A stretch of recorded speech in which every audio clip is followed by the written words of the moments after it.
D'accord. C'est un récit de vie réel, mais dont la narration est Romancé. Voilà, c'est romancé. C'est utile, ça.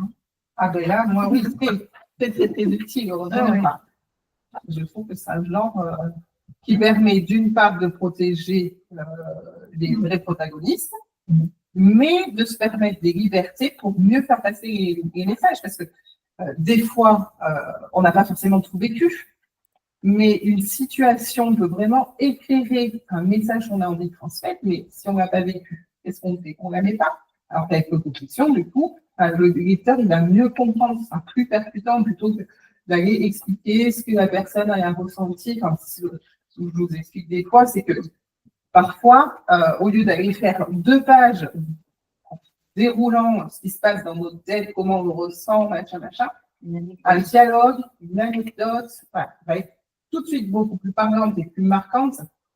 Mais si on est dans la biographie, ben on n'a pas le droit. Ça n'a pas existé, ça n'a pas existé. Donc on est bloqué. Enfin, quand on est dans l'autofiction, et ben, vous verrez celles qui prendront le roman, à la fin, je me suis permis une grosse liberté pour une grosse liberté volontaire. Ça n'est pas arrivé. Mais c'est la conclusion logique pour le message que je veux faire passer avec ce roman. Voilà. Il n'y a que l'autofiction qui me permet ça. Voilà.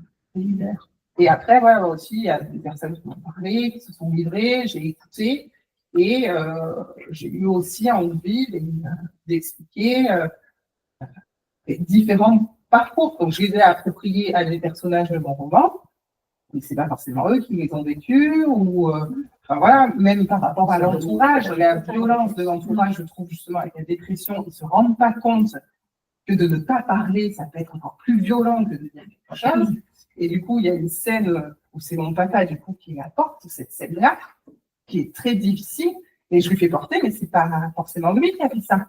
C'est juste pour montrer à quel point un entourage aimant peut être violent sans rien faire.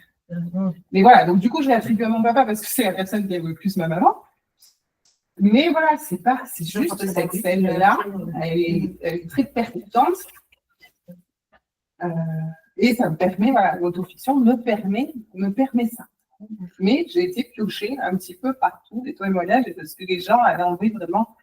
C'est ça qu'on m'a rapporté, c'est cette solitude au milieu des autres. Et j'avais besoin de la transmettre dedans. Et du coup, j'ai inventé des situations qui illustraient ça pour que le lecteur, qui soit entourage des personnes malades, puisse recevoir eux. Parce que quand on lit, on se met à la place de la personne, parce que j'ai fait une narration en jeu, et du coup, se mettre de l'autre côté. Voilà, se mettre de l'autre côté et le reçoivent. Et ils se disent, ah oui, mais alors, peut-être que moi aussi, finalement, je ne me suis pas rendu compte qu'en ne faisant rien, j'ai fait du mal. Finalement. Voilà. Donc, l'autofiction permet ça.